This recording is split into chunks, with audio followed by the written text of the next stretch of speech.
नमस्कार विद्यार्थी मित्रो.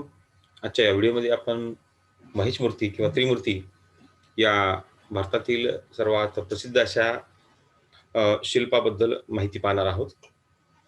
तत्पूर्वी आपण हे शिल्प, याचं स्थान याबद्दल सुरुवातीपासून माहिती पाहूया. महाराष्ट्रातील मुंबई या सर्वात मोठ्या शहराच्या जवळ समुद्रामध्ये एका बेटावरती, एलिफंटा नावाच्या एका बेटावरती हे शिल्प आपल्याला पाहावयास मिळतं. एलिफंटा बेट हे एलिफंटा याचं नाव का पडलं? तर मुंबईपासून जवळच समुद्रकिनाऱ्यावर 6-7 मैल अंतरावरती असणारं हे बेट अतिशय महत्त्वाचं आणि जगप्रसिद्ध असं बेट आहे. या बेटावरती बऱ्याचशा गुहा आहेत. या गुहांमध्ये जगप्रसिद्ध असलेलं हे शिल्प, याच पद्धतीने या ठिकाणी एक दगडामध्ये कोरलेला भला मोठा प्रचंड असा एक हत्ती होता. हत्तीलाच आपण इंग्लिशमध्ये एलिफंटा असं म्हणतो. इंग्रज सरकारने तो दगडामध्ये तयार केलेला जो भला मोठा हत्ती होता, तो हत्ती तिथून उचलला आणि तो मुंबईमध्ये आणला. परंतु या हत्तीमुळे या बेटाला एलिफंटा हे नाव पडलं, ते कायमचंच. जर तुम्ही केव्हा गेटवे ऑफ इंडियाला जर केव्हा गेला असाल, तर त्या ठिकाणी एलिफंटा केव्ज म्हणून बऱ्याचशा बोटींच्या फेरीज असतात. त्या ठिकाणाहून तुम्हाला या स्थळाला भेट द्यायला जाता येईल. तर तो जो हत्ती आहे, तो हत्ती नंतर मुंबईतील जिजामाता उद्यानामध्ये तो ठेवण्यात आला. परंतु हत्तीच्या नावावरून पडलेलं हे जे नाव आहे एलिफंटा केव्ज म्हणून, ते नाव कायमस्वरूपी या बेटांना देण्यात आलं. बोटीच्या मार्गाने आत गेल्यानंतर किंवा बोटीच्या मार्गाने या ठिकाणाला ठिकाणापर्यंत आपल्याला पोहोचता येतं. त्या ठिकाणच्या ज्या गुहा आहेत, या गुहांमध्ये सगळ्यात मोठं आणि अतिशय सुंदर, शिल्पकलेच्या दृष्टिकोनातून अतिशय मानाचं समजलं जाणारं हे शिल्प आपल्याला या गुहांमध्ये गेल्याच्या नंतर पाहायला मिळतं. तर हे शिल्प एक शैवपंथीय शिल्प आहे. शैवपंथ म्हणजे कोणता? तर शैव म्हणजे शिव. शिव या देवतेला मानणारा जो पंथ आहे, त्याला आपण शैवपंथीय असं म्हणतो. आणि याच्या सिमिलरली दुसरा हिंदू धर्मातील दुसरा महत्त्वाचा पंथ म्हणजे वैष्णव पंथ. वैष्णव पंथ म्हणजेच विष्णू या देवतेला मानणारा पंथ म्हणजे वैष्णव पंथ. हे ओळखायचं कसं? तर वैष्णव पंथामधील जेवढ्या काही देवांची अवतार आहेत, देवतांची अवतार आहेत, त्यांच्या स्थानी आपल्याला उभा गंध असलेला पाहायला मिळतो. तर शैव म्हणजे शिव या देवतेला मानणारे किंवा देवतेला अनुसरून असणाऱ्या या पंथामध्ये आडव्या गंधाला मानाचं स्थान आहे. तर हे शिवपुराणामध्ये असणाऱ्या शिवाच्या रूपांना या ठिकाणी इथं दर्शवण्यात आलेलं आहे. बरेचसे लोक किंवा बरेचशी माणसं या शिल्पाला त्रिमूर्ती म्हणून ओळखतात. म्हणजेच ब्रह्मा, विष्णू आणि महेश. ब्रह्मा, विष्णू आणि महेश या दृष्टिकोनातून या शिल्पाकडे पाहिलं जातं, परंतु ते चुकीचं आहे. ॲक्चुअली जर पाहायला गेलं, तर हे शिल्प महेश मूर्ती म्हणून ओळखलं जातं. कारण त्या पद्धतीचे पूर्ण वर्णन त्या शैवपंथातील धर्मग्रंथानुसार या ठिकाणी आपल्याला पाहावयास मिळतं.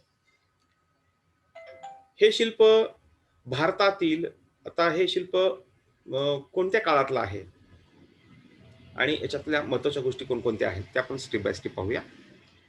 या ठिकाणी 8व्या शतकामध्ये वेरूळच्या कैलासनाथ मंदिरामध्ये असणारी शिल्प आणि या बेटावरती असणारी शिल्प यामध्ये बरचसं साम्य आहे. आणि मग त्यामुळं या बेटाचा कालखंड सुद्धा या वेरूळच्या कालखंडाशीच मिळता-जुळता असल्याचं इतिहासतज्ञ सांगतात. हा कालखंड राष्ट्रकूट वंशातील कालखंड मानण्यात येतो, म्हणजेच 8व्या शतकामध्ये. गुप्त कालखंडापासूनच आपण पाहिलेलं आहे, की गुप्त कालखंडापासून भारतीय शिल्पकला असेल, भारतीय चित्रकला असेल, तिला अभिजात कलेचा दर्जा मिळालेला आहे. सर्व दृष्टिकोनातून ही कला अतिशय उच्च आणि अतिशय सौंदर्यपूर्ण पद्धतीने, म्हणजे त्याला नावं ठेवण्यासाठी कसल्याही प्रकारची जागा नाही, अशा पद्धतीची शिल्पचित्र या कालखंडाच्या नंतर या कालखंडातही भारतामध्ये निर्माण झालेली आढळतात. आता या शिल्पाबद्दल माहिती पाहूया. हे शिल्प नेमकं कशा पद्धतीचं आहे आणि त्याच्यामध्ये काय दाखवलेलं आहे. हे शिल्प भारतातील सर्वात मोठ्या असलेल्या शिल्पांपैकी एक आहे. म्हणजे कशा पद्धतीच्या मोठ्या? तर उत्थित शिल्पांमध्ये फक्त छातीपर्यंतचं हे भारतातलं सर्वात मोठं शिल्प आहे. त्याला बुस्ट असं पण आपण इंग्लिशमध्ये म्हणू शकतो. जवळपास पाऊण मीटर उंचीच्या एका चौथऱ्यावरती, एका ओट्यासारख्या भागावरती, पेटीसारख्या खोल कोनाड्यामध्ये हे शिल्प तयार करण्यात आलेलं आहे. या शिल्पाची छातीपासून ते मुकुटापर्यंतची उंची जी आहे, ही उंची जवळपास 18 फूट एवढी प्रचंड साईज या शिल्पाची आहे. 18 फूट उंचीचं हे प्रचंड आकाराचं शिल्प छातीपर्यंतच या ठिकाणी आपल्याला पाहायला मिळतं. आता काय होतं आणखीन, की पेटीसारख्या खोल कोनाड्यामध्ये हे शिल्प तयार केलेलं असल्यामुळे अगोदर तर हे शिल्प पूर्णपणे एका गुहेमध्ये आहे. गुहेमध्ये सौम्य प्रकाशच या ठिकाणी इथं येतो आणि त्यानंतर पेटीसारख्या खोल कोनाड्यामध्ये हे शिल्प कोरल्यामुळे पाठीमागचा भाग जो आहे, शिल्पाला सोडून असलेला जो भाग आहे, तो पूर्णपणाने सावलीमध्ये झाकला जातो, अंधारामध्ये झाकला जातो आणि केवळ या शिल्पाचे 3 चेहरे आपल्या समोर अंधारातून अवतीर्ण होत असल्याचा भास या प्रेक्षकाला होत असतो. हे शिल्प उत्थित पद्धतीचे शिल्प आहे. आता उत्थित म्हणजे काय? उत्थित आणि गोल हे शिल्पाचे 2 वेगवेगळे प्रकार आहेत. उत्थित म्हणजे पाठीमागचा भाग प्लेन, जो की एका भिंतीला चिटकलेला असेल किंवा नसेल तरी सुद्धा तो प्लेन असेल. याला आपण उत्थित शिल्प म्हणतो. आणि गोल शिल्प नावाचा दुसरा प्रकार म्हणजे काय? तर त्या शिल्पाच्या चारही बाजूने आपण फिरून ते शिल्प पाहू शकतो. याला आपण गोल शिल्प असं आपल्याला म्हणता येईल. तर हे उत्थित प्रकारचं शिल्प आहे. याला या शिल्पासाठी प्रदक्षिणा मार्ग नाही. याला आपण प्रदक्षिणा मारू नाही शकत. आता काय दाखवलेलं आहे या शिल्पामध्ये? तर या शिल्पामध्ये सृष्टीचा जो पालनहार आहे, शैवपंथात सांगितलेली रूपं याच्यामध्ये पूर्णपणे दाखवलेली आहेत. अ, महादेवाचं 3 रूपं म्हणजेच उत्पत्ती, स्थिती, लय हे 3 विचार या शिल्पातून मांडलेले आपल्याला दिसून येतात किंवा जाणवतात. आता उत्पत्ती, स्थिती आणि लय याच्यामध्ये काय-काय आहे? कशा पद्धतीनं ही 3 रूपं आपल्याला या ठिकाणी इथं दाखवलेली दिसतात. तर सगळ्यात महत्त्वाची गोष्ट कोणती आहे? आता एका चेहऱ्याबद्दल जर आपण पाहिलं, तर आपल्याला एक गोष्ट लक्षात येते. उत्पत्ती म्हणजे काय? तर अ, आपल्या उजवीकडील जो चेहरा आहे, तो आहे वामदेवाचा. वामदेवाच्या चेहऱ्यावरचं जे सौंदर्य आहे, स्त्री सौंदर्य किंवा स्त्रीच्या यौवनपूर्ण अवस्थेतील सौंदर्य या ठिकाणी आपल्याला पाहावयास मिळतं. जो मुकुट आहे या ठिकाणी तुम्हाला पाहता येईल. हा जो मुकुट आहे, हा जो भाग आहे मुकुटाकृती भाग, या भागामध्ये हे पूर्ण भाग म्हणजे अलंकार असतील, केशकलाप असेल, हे संपूर्ण भाग आपल्याला अतिशय सुंदर पद्धतीनं या ठिकाणी इथं अ, पाहायला मिळतात. तर आता हे जे आहेत, केश अलंकार असतील, दागिने असतील, चेहरा जो आहे अतिशय सुंदर असा चेहरा आहे. चेहऱ्यावरचे जे हावभाव आहेत, ते सुद्धा हावभाव अतिशय यवनपूर्ण असे हावभाव आहेत. म्हणजे स्त्रीमधील जे तत्व आहे, उत्पत्तीकर्त्याचं, जन्म देण्याचं जे तत्व आहे, ते तत्व या ठिकाणी इथं मांडण्याचा शिल्पकारांनी प्रयत्न केलेला आहे. ते तत्व म्हणजे कोणतं? उत्पत्तीचं तत्व. म्हणजे शिव ही जी देवता आहे किंवा महेश ही जी देवता आहे, ही देवता जन्मही देते, वाढवतेही आणि नंतर संहारही करते. म्हणजे तूच पालनकर्ता, तूच जन्म देणारा आणि तूच संहार करणारा अशी तिन्ही रूपं या ठिकाणी आपल्याला पाहायला मिळतात. त्यातलं हे उजवीकडे असलेलं वामदेवाचं शिल्प, स्त्रीचं तत्व असणार. मध्यभागामध्ये जे शिल्प आहे, हे शिल्प आहे महेशाचं. या शिल्पाच्या चेहऱ्यावरती जे हावभाव आहेत, हे हावभाव अतिशय निर्विकार आणि शांत असे हावभाव आहेत. तुम्ही जर काळजीपूर्वक पाहिलं, तर डोळे असे मिटवलेले डोळे आहेत. ओठांची रचना, चेहरा हा असा गंभीर स्वरूपाचा चेहरा शांत पद्धतीचा चेहरा आणि वरच्या बाजूला जे भाग दिसतात किंवा जे रत्नांनी नटवलेला जो चेहरा आहे, त्यावेळचे जे अलंकार घालण्याची जी पद्धत होती, जे मुकुट होते, ते त्या राजमुकुटावरील जे अलंकार किंवा जे हिरे आहेत, माणिक मोती आहेत, ते शिल्पकाराने अतिशय काळजीपूर्वक, अतिशय पद्धतीने, सौंदर्यपूर्ण पद्धतीने या ठिकाणी इथं शिल्पित किंवा कोरलेले आपल्याला इथं जाणवतात. निश्चितच या शिल्पाकडे पाहिल्यानंतर स्थैर्याची भावना आपल्या मनामध्ये जागृत होते. पूर्ण सृष्टीचा पालनकर्ता जो महेश आहे, त्या महेशाचं स्वरूप या ठिकाणी खऱ्या अर्थाने शिल्पकाराने इथं आपल्यासमोर कोरलेलं आहे किंवा शिल्पित केलं आहे. त्याला दगडासारख्या निर्जीव माध्यमामध्ये ते साकारताना त्याच्यामध्ये चैतन्य या ठिकाणी त्या शिल्पकाराने आणलेलं आहे, निर्माण केलेलं आहे.